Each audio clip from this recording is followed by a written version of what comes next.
All right, I try. Maybe I'm a venter, I'm a venter person. Maybe this is just stress relief for me. But anyway, welcome to the Sci-Fi Express land. I'm Jeff Carroll. Today I'm going to be talking about the top 10 most important, I ain't gonna say, let's say top 10. I'll make it to 11. Or the most, let's not even put a number on it.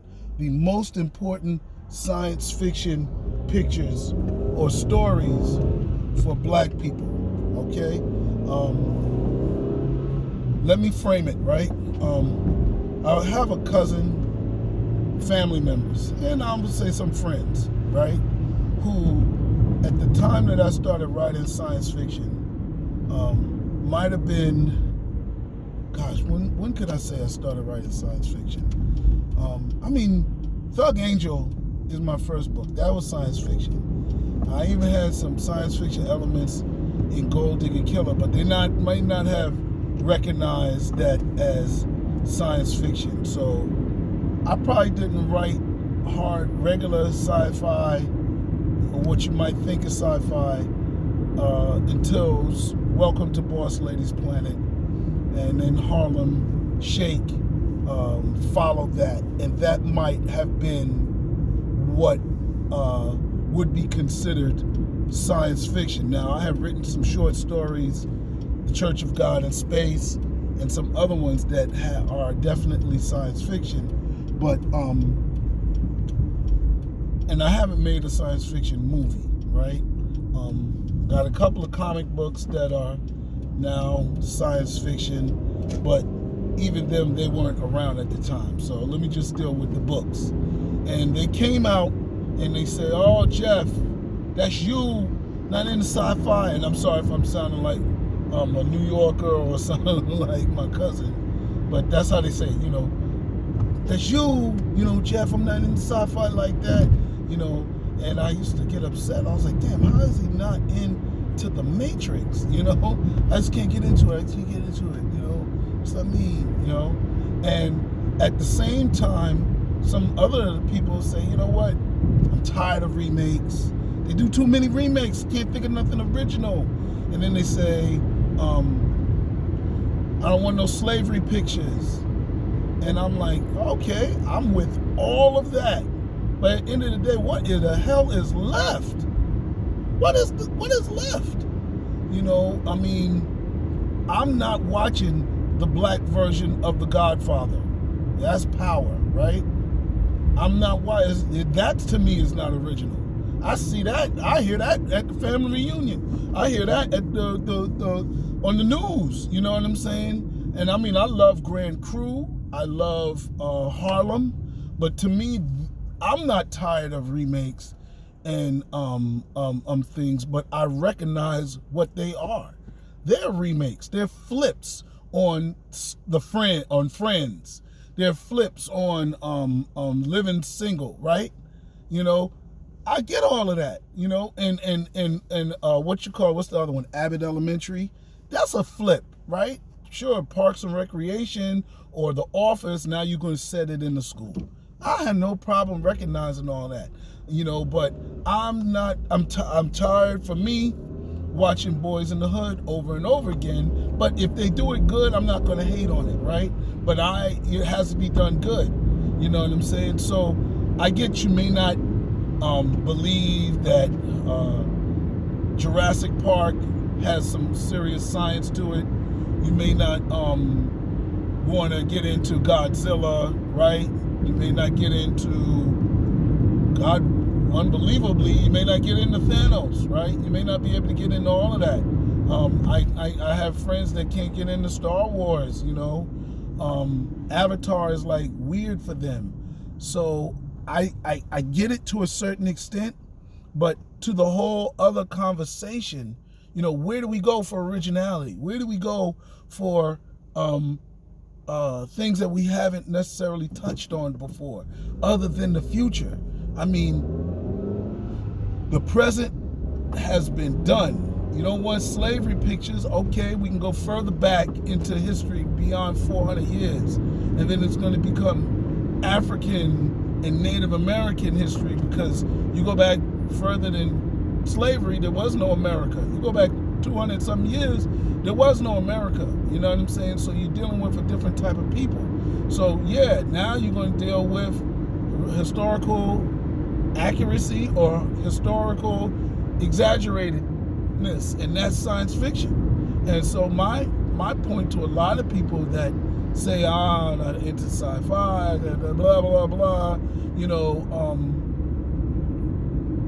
then you might already be into science fiction and just not consider it science fiction. A lot of people think Star Wars and Star Trek and Starship Troopers and all those stories are science fiction, but they'll negate 2012, they'll negate World War Z, they'll negate vampire pictures, they'll negate time travel stories, you know, they'll negate anything dealing with robots, you know what I'm saying?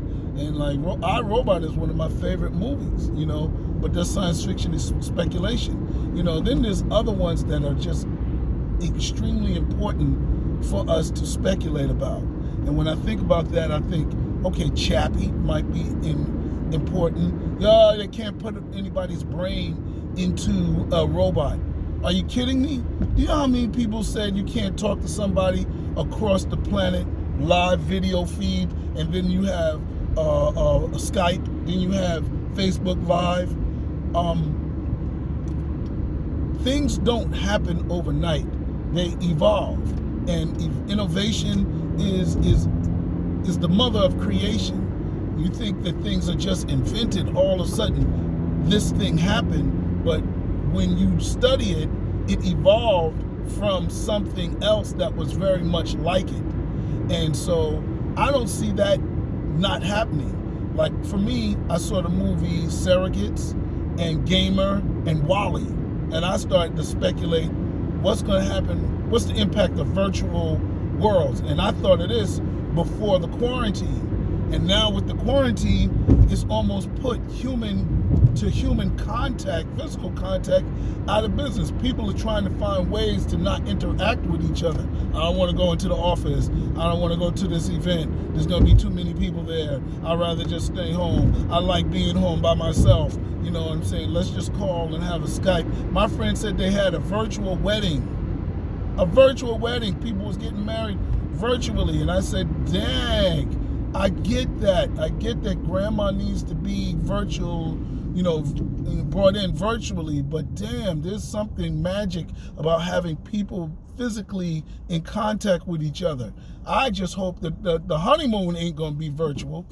You know what I'm saying? But to be honest, there's ways and things that are coming out where humans won't even have to have sex with each other.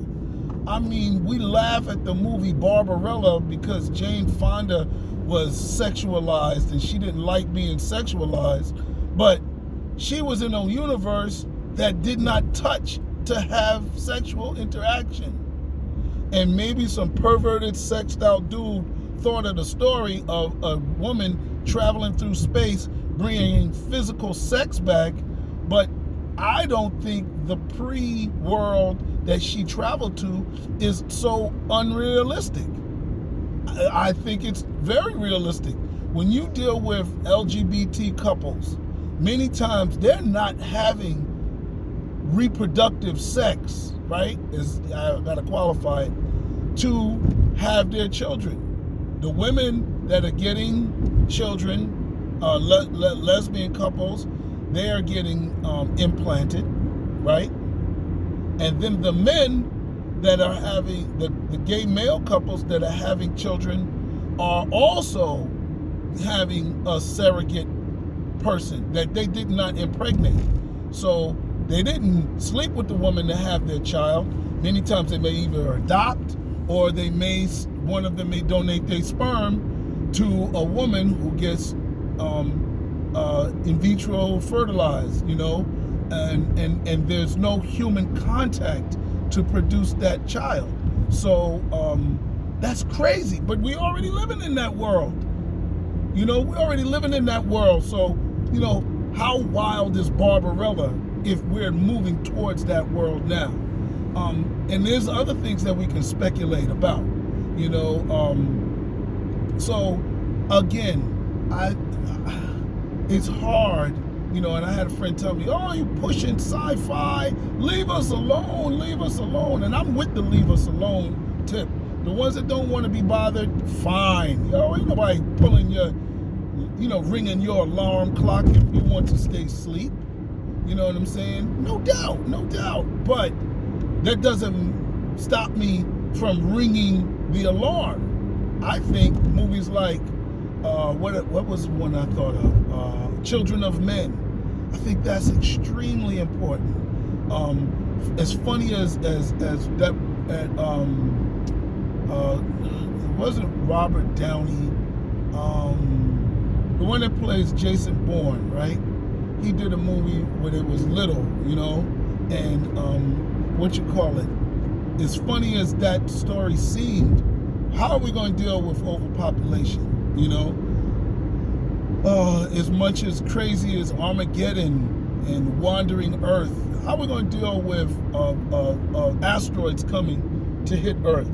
Okay, I got friends that may say, well, we can't do nothing about it.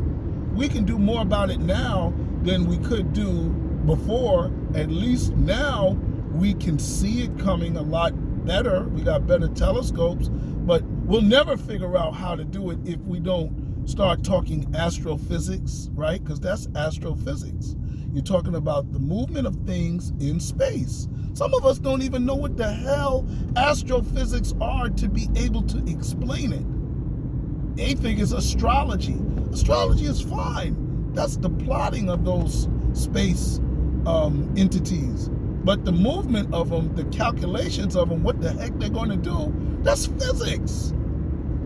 We need black physicists. We need kids and people to get into that, to start doing these things. Sure, I love lawyers. I love mechanics. I love business owners. I love doctors, right? But science is impacting all of that. Science is impacting all of that. I don't even know how long the field of the occupation of lawyers will be in the future, because we're going to simplify lawsuits and suing to the point where it may just be a click away to see a judge and a jury, because lawyers just argue your case. They interpret the law. Once the law gets simplified, we may not need lawyers. Doctors, science is simplifying that. You understand? Now, I'm not talking about the intricate surgeries, right? But I'm talking about tele-doctors. You understand? Doctors used to have to see you. Now they can see you over the internet. Doctors anywhere can see you. Doctors can see you in their home. They don't even have to rent an office, right? If you've gone to the eye doctor, you go to the, what's another one? The dentist. Some of those things become so simple. Holy moly. They're not as complicated as they used to be. And many of us that have gone to the dentist in the 80s and are still going to the dentist now, we can tell you all of the things that the dentist used to do that science now has made easier. So I don't know. I'm just saying all of this to get us to start thinking about how important the future is. I mean, I think movies like 2012, they sensationalize real important conversations that we need to be a part of. Sure, you may not be able to get into the foundation, you know what I'm saying? But sheesh, there's things that you have to think out and play out in your mind. And that's really all science fiction is really speculation. And this rant was just a beginner, because I'm starting to think of more, I guess, arguments, more logic to present to my friends and family who are on the opposite side of science fiction. The hard thing now is science fiction is reality. You might have been scared of science fiction in the 70s, but in the 2000s, you can't. You live off science fiction. 3D printing is a reality. That's going to be 3D printing food. Once they come out with 3D printing food, you're going to be able to 3D print a Wendy's burger in your house. You're going to be able to, and then they're going to have a whole lot. They already have the recipe, so they already own that. But there's going to be some type of owning of the 3D formula. You understand? That they're going to get. So this is all speculation. Ain't nobody come out with a Wendy's 3D recipe yet, or Chick-fil-A. I just downloaded my Chick-fil-A app, about to get that. Then maybe there'll be a fire stick of apps, and then maybe there'll be a virus in the apps, and you get in this food, and next thing you know, you done got the affected recipe, and your 3D printer is good, but the food comes out tainted. I have no idea. Check the expiration date on your ingredients cartridges on your 3D printer. I'm running low on sugar. Oh, well, you can print that recipe, but it may not taste that good because you need more sugar in your cartridge. And the next Shaquille O'Neal, he might not be jumping around saying magenta. He may say something, protein packs for your 3D printer. Again, this is all speculation. What I'll do from here is I'll take those thoughts and speculated stuff and make a story out of it. But anyway, time is up. Let me just say, anything. If you can add on to what I was saying, I said the foundation. I said kind of iRobot Gamer, Willie, Children of Men. These are stories and subject matters that I think are very important for black people. All right, and people in general. All right, peace. Talk to you later.